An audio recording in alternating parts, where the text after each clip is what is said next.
So do you ever think about the audiophile endgame? So after you've bought your turntable or speakers or amplifiers or interconnects, do you ever think about selling them, trading them in for something else? The end game, so to speak? You should. You absolutely should, because that's that's the moment of truth, isn't it? So I'm talking about expensive stuff. So if you spend, let's say, more than $1,000 for something, should you be thinking about what it's going to sell for when you buy it? And I think you should. If you flip a lot, if you don't, if you're going to sit tight for a long time, not as much of a concern. But I mean, the first, and I guess the most obvious part of this story is that if you buy popular brands that are in the mainstream of high-end audio / audiophile stuff, like Bowers and Wilkins and Wilson Audio and Klipsch and Focal and Dynaudio, yeah, look it up. Don't ask me. Go on Audiogon, go on eBay, and see what people get for their 10-year-old speakers. Or with turntables, VPI. I mean, they're hugely popular. Look what 10-year-old VPIs go for. Look what project turntables go for in the more affordable ranges.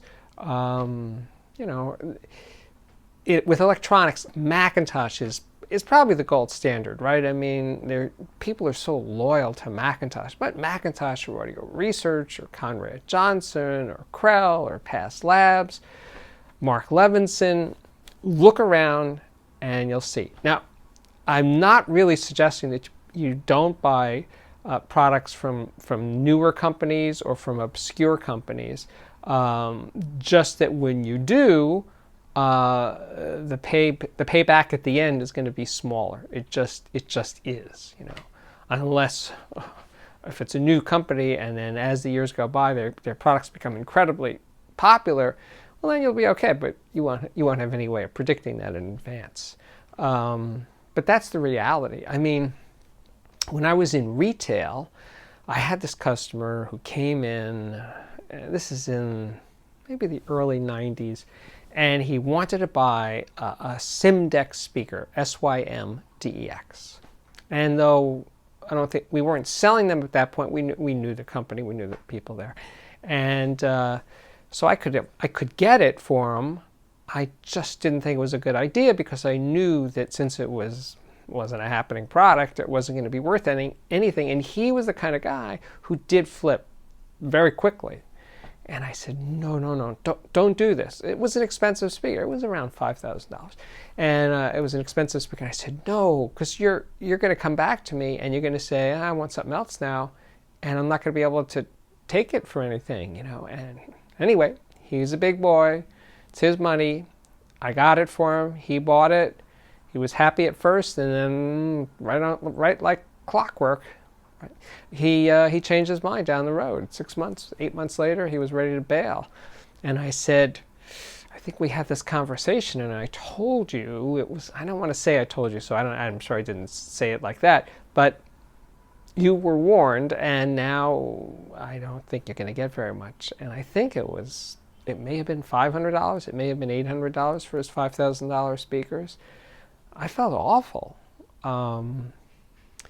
And it happened to me, and I've told this story before, but that I bought a pair of beverage speakers, electrostatic speakers earlier, probably in the mid-'80s, and I changed my mind, and I had to unload them, and I got 10 cents on the dollar for them because nobody wanted them. So I've been there. I've been there, and I've been burned. So I don't want you to be burned.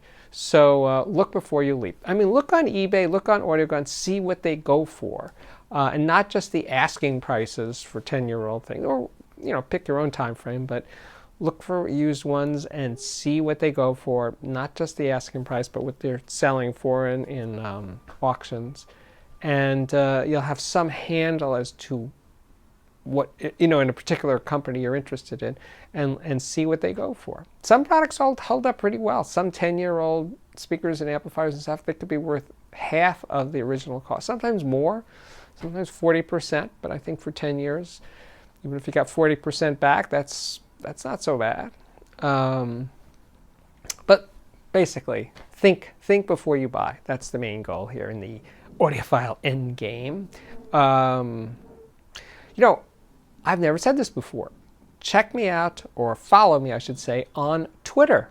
And you can find me at audiophiliac man. Of course, you could subscribe to this YouTube channel, and I would appreciate it if you did. You should like these, I hope.